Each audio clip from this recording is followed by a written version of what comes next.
David, a gente continua juntos aqui e eu preciso chamar mais um elemento para a nossa conversa, porque de quarta para quinta eu já estou levemente perdida na semana. A semana foi uma maluquice, né? Além do cenário aí das eleições que deixa a gente tenso e tentando dar conta de todas as novidades, teve a greve lá da CPTM em São Paulo, enfim, foi super complexo. Mas também teve movimentações na justiça, né? Bastante importantes. A gente vai falar agora sobre... A gente vai chamar o André Schauders, repórter da coluna da Andresa Matais aqui, para a gente falar sobre mais um assunto muito importante e saber também dos bastidores desses novos assuntos. Deixa eu pegar aqui exatamente tudo que eu preciso ler para chamar o André Schauders. O TP também pode subir aí, pessoal, por favor. Vamos lá. Agora sim, André Schauders já em tela. Eu estou tentando lembrar o seu assunto, o Schauders. Sim, verdade, Polícia Federal. Porque sobre indiciamento, sim, Polícia Federal. Exatamente, concluiu as investigações da primeira fase da Operação Compliance Zero. Tinha essa expectativa, né, Schauders? Em que momento que vai ter inquérito, abertura de inquérito, né? Tanta coisa já foi investigada, tantos celulares já foram pegos, de Daniel Vorcaro, do Paulo Henrique Costa, ex-presidente do BRB. Em que momento que aconteceria, portanto, o relatório final do inquérito policial? E agora a gente está começando a viver essa fase, né, Schauders? Muito bom dia. Exatamente, Nath. Bom dia ao ouvinte do Acorda. Então, o que acontece? Na verdade, o inquérito já estava aberto e o que a gente está encaminhando agora é para o encerramento, para o fim, justamente dessa parte que é a investigação da Polícia Federal, né? Esse primeiro inquérito, Nath, ele diz respeito àquela tentativa de salvamento do Master por parte do BRB, que foi lá no ano passado, não sei se o ouvinte se lembra, chegou a ser anunciado que o BRB iria comprar o Banco Master, né? Salvando, assim, a instituição financeira do Daniel Vorcaro. Teve uma série de tratativas, uma série de ativos podres que foram transferidos para o BRB na gestão do Paulo Henrique Costa. Então, o Daniel Vorcaro pegava dinheiro e depois pagava com notas de banco imobiliário para o BRB, né? E é isso que é investigado nessa primeira apuração da Polícia Federal. A apuração da Andresa Matais é de que essa primeira parte da apuração está chegando ao fim, né? E vai resultar no relatório final do inquérito.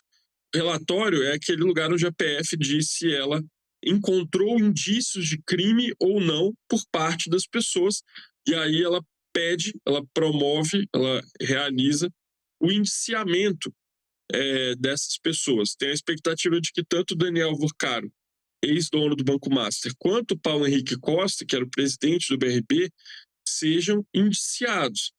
Eu fico me perguntando se existe a possibilidade de isso escalar assim para além do Paulo Henrique Costa, né? Porque daí as implicações para a nossa cena política local aqui no Distrito Federal, Nath, podem ser bastante sérias.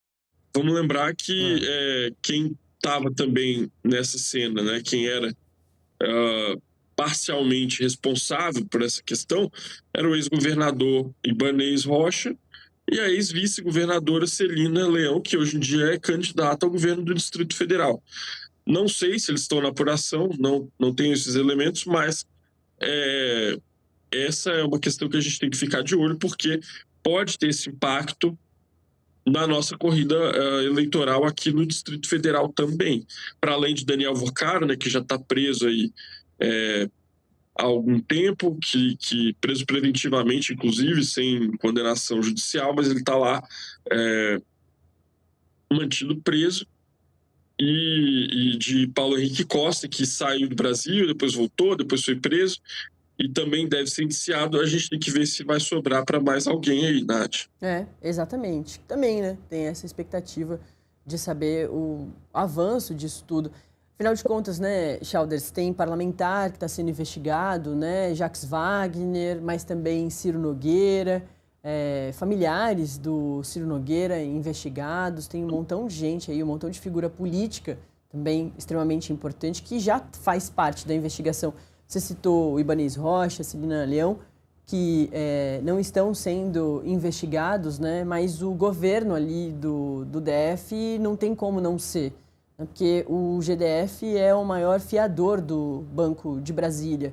E a questão toda ali do Paulo Henrique Costa, né? Do BRB do Paulo Henrique Costa, quando ele era presidente, comprando um montão, bilhões de reais de créditos completamente falsos de um banco já problemático, sabidamente problemático, que era o Banco Master.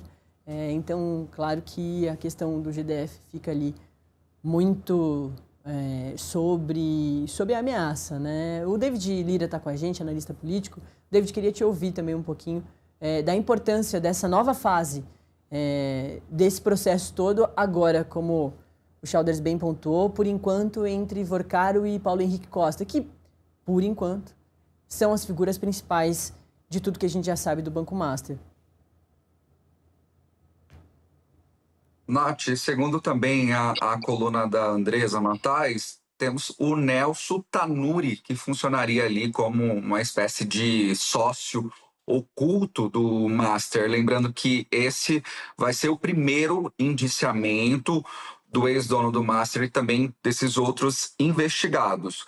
Agora, falando do impacto político para as eleições aqui no Distrito Federal, nós temos sim uma certa resistência do eleitor de direita e enxergar que há sim alguma relação, digamos, do governo do Distrito Federal com o Banco Master, porque o BRB é um banco do governo do Distrito Federal, como você bem acabou de colocar.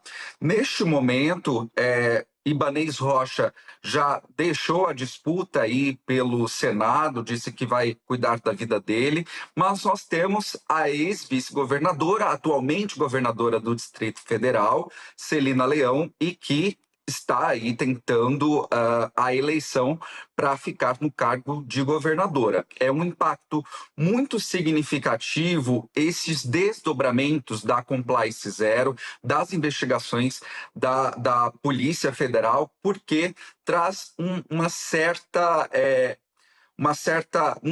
resistência da direita também, mais conservadora, com a questão da corrupção. Neste momento, Celina Leão pontua bem aqui para a eleição do Distrito Federal, com a convenção já realizada, os apoios já acordados, já fechados, mas pode sim estremecer a base por conta dessas investigações da Compliance Zero, Nath. O Chalders também tinha uma atmosfera aí de o que vai ter de Compliance Zero durante o processo eleitoral, né? Durante as campanhas que vão começar ainda, dia 16 de agosto. As candidaturas todas precisam ser registradas até o dia 15 de agosto. E é claro que as campanhas também estão atentas à justiça, à polícia, para saber se não vai ter nenhuma novidade nesse período ainda antes de registrar as candidaturas. Que registra um candidato e aí no dia 16 de agosto acontece uma operação da Polícia Federal colocando esse candidato no centro, é bastante complexo. Nesse contexto todo, o Chalders, dá para lembrar que quando saiu a matéria do Intercept revelando a amizade do Flávio Bolsonaro com o Daniel Vorcaro, Flávio que não é investigado, né? É tudo apuração jornalística. A partir do que a PF já levantou com os celulares do Vorcaro principalmente. E a relação também de negócios do Flávio com o Daniel Vorcaro, o PL disse que foi completamente surpreendido, que o Flávio não tinha contado que ele tinha uma relação com o Daniel Vorcaro. A questão do Banco Master talvez estivesse um pouquinho esquecida, mas a partir desse momento agora ela volta a ser tensa para todos os candidatos, né, o Chalders? Exatamente, Nath. Essa apuração, ela é bom que se diga, né? Ela que está chegando ao fim, ela é mesmo só sobre esse primeiro momento do Banco Master, aquela primeira investigação lá atrás sobre a tentativa de compra pelo BRB. Então, outros desdobramentos que vieram depois, tipo Ciro Nogueira, tipo o senador Everton Rocha, do PDT do Maranhão, outras figuras políticas que depois passaram a ser alvo da investigação, eles entram depois, né? Então, não acredito que eles venham a ser indiciados agora. Mas como você colocou, Nath, de fato, tanto a apuração do Banco Master quanto a apuração da sem desconto, né, que é a da farra do INSS, entram agora numa fase crítica, né? Então, começam a aparecer coisas que as pessoas não avisaram antes. Então, o próprio Marco Aurélio Santana Ribeiro, Marcola, por exemplo, também não avisou antes para o presidente Lula que ele tinha pego empréstimo com a Roberta Luxinger, né? E isso vem à tona só agora, também bastante ruim. Eu diria que a Polícia Federal, como polícia judiciária, ela não tem nenhuma relação, nenhuma obrigação em relação ao calendário eleitoral, que é o calendário das investigações. Ele não obedece à conveniência eleitoral de cacique partidário A ou B. Então, eu não contaria, assim, se eu fosse candidato, eu não contaria com nenhum tipo de refresco da Polícia Federal só porque passou o momento da minha convenção partidária e agora eu sou candidato formal, né? Então, por exemplo, você falou do caso do Flávio. O Flávio aparece nas trocas de mensagens do Daniel Vocaro. Aparece tanto que já é até público uma parte delas, né? Eu acho plenamente plausível e justificável que isso venha a ser investigado. Se eu fosse o delegado responsável por esse inquérito, eu buscaria aprofundar essa apuração, porque eu acho que tem indícios mínimos aí para você, pelo menos, dar uma olhada. Se ele não fizer isso, eu entendo que seria uma prevaricação até. Então, assim, vai ter indiciamento, vai ter inquérito do Flávio Bolsonaro depois? Pode ser. É plenamente plausível. Não seria perseguição, não seria lawfare. Se, por exemplo, começasse um inquérito que tem como alvo Flávio Bolsonaro, dadas essas ligações, né, com o Daniel Vocaro. Pode ter alguma apuração envolvendo o vice dele, Alfredo Gaspar? Pode ser. Apesar de que é bom que se diga, Nath, ontem a PGR mandou arquivar aquela apuração sobre emendas, tá? Então, uma apuração com base num relatório do TCU lá, o Lindbergh fez uma representação, o Lindbergh Farias, mas a PGR entendeu que não tinha elementos mínimos ali para prosseguir e mandou arquivar, né? Mas, de qualquer forma, tem a outra apuração sobre possível estupro de vulnerável, né? Pode vir a se tornar um inquérito, pode vir a ser investigado também. Então, eu diria que a gente está se encaminhando para uma corrida eleitoral com fortes emoções, Nath, com bastante ruído aí, advindo de investigações nessas várias frentes que estão abertas no país. Já mesmo. A convenção do Flávio já mostrou isso pra gente, né?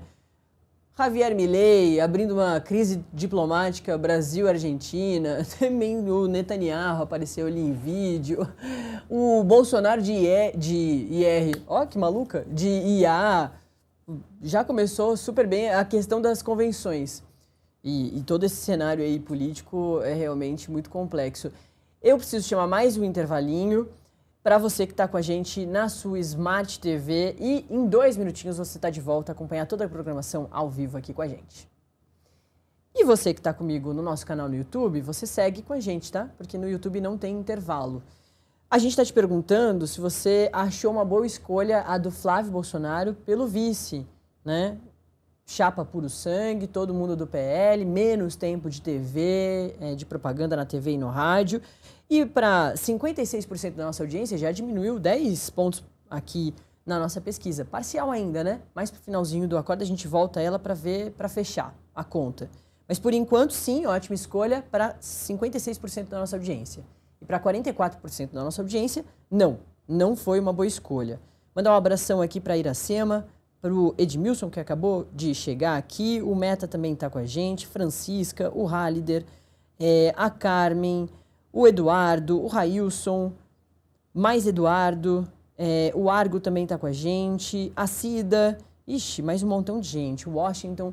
Um abração, tá? Mesmo que eu não tenha falado o teu nome, sinta-se muito abraçado e agradecida pela sua audiência e pela sua conversa aqui comigo. Responda a enquete, dá o seu like na nossa live e também se inscreva no nosso canal que lá você vê todos os cortes, dá para tudo isso que a gente vai conversando aqui, tem corte para você curtir e compartilhar, tá certo?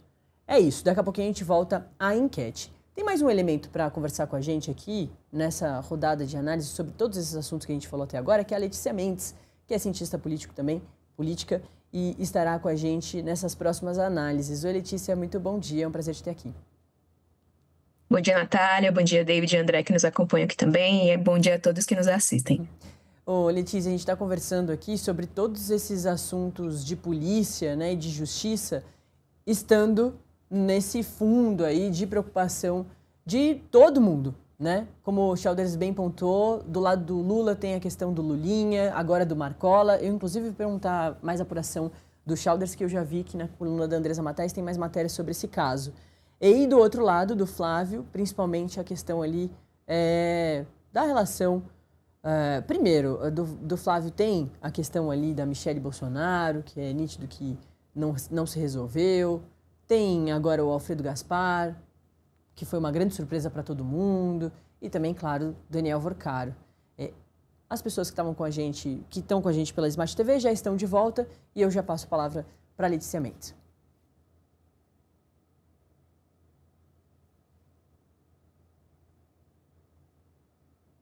Letícia, tá me ouvindo? Agora tá.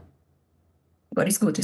Sim, eu acho que esse ponto agora de as eleições, inclusive o André mencionou, vão ser semana após semana. Realmente, o nosso período eleitoral agora, das campanhas que serão atingidas agora em relação também às operações, eu acho que as candidaturas vão ser sim afetadas ali com os desdobramentos do que a Polícia Federal vai entregar nesse primeiro momento, dessa primeira parte do inquérito do Master. Então...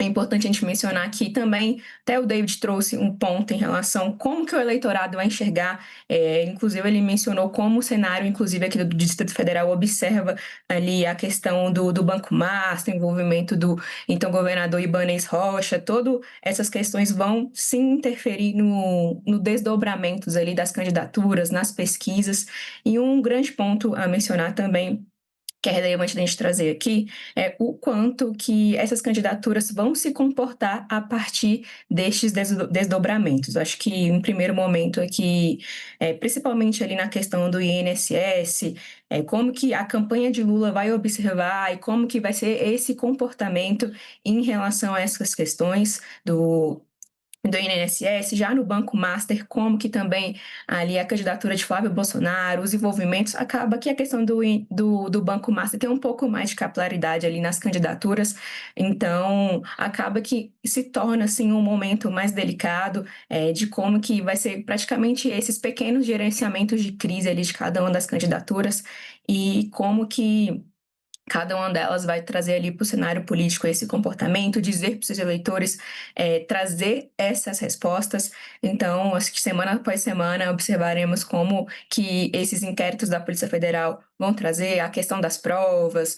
E a gente sabe que ainda, apesar da operação já passou por várias fases, ainda tem muita coisa a ser investigada, é apenas esse primeiro relatório ali que a Polícia Federal vai trazer, mas que vai ter muita substância ali e sim vai afetar ali essas candidaturas ao longo das próximas semanas e durante toda a campanha eleitoral. Ô, Childers, você traz na coluna da Andresa Matais hoje, junto com ela, né, é ela que assina também a matéria, em processo, empregada chama Lulinha de marido de Roberta Luxinger. Eu queria mais detalhes sobre essa matéria, isso do André Childers com a Andresa Matais, empregada doméstica de anos de Roberta Luxinger, a Zildene Gomes, diz em processo contra a ex-patroa que Lulinha era o marido dela. O Childers caiu, como você pode ter percebido, então eu leio aqui a matéria do Childers para ouvir já as nossas análises. Essa história do Lulinha é o que pega para o lado do presidente Lula, né? Desses casos todos de polícia e de justiça que a gente está falando aqui. Uma ex-empregada doméstica da lobista, a Roberta Luxinger, em Brasília, chama o empresário, o Fábio Luiz Lula da Silva, Lulinha, de marido da lobista em processo judicial contra a ex-patroa. Na ação, a Zildene Gomes de Souza também anexou mensagens que confirmam que o Lulinha morava na mesma casa que a Roberta, quando estava em Brasília, no Lago Sul, que é uma região nobre aqui de Brasília. Como mostrou a coluna, a casa era o QG do Lulinha quando ele estava em Brasília. E o processo discute a frustração da promessa de Roberta de comprar uma casa para a Zildene lá no Itapuã, que é um bairro popular de Brasília, o que acabou não se concretizando.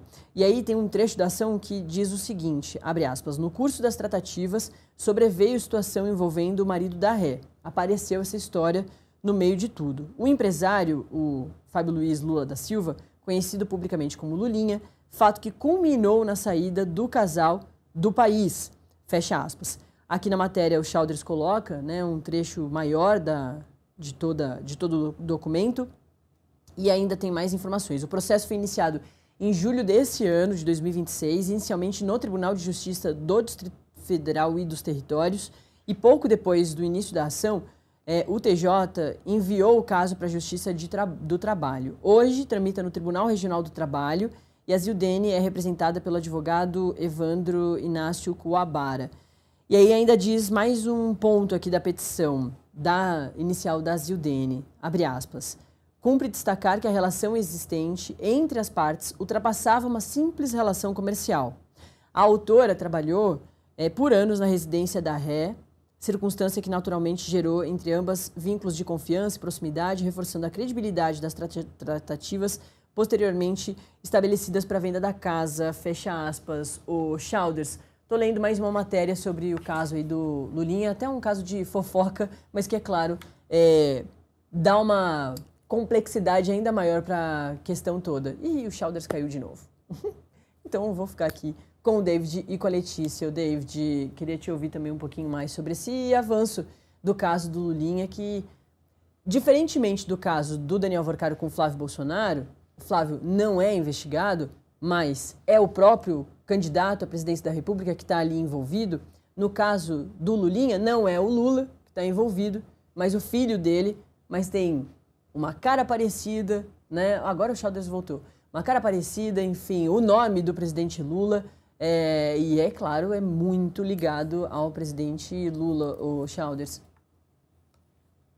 Sim, pois é, Nath.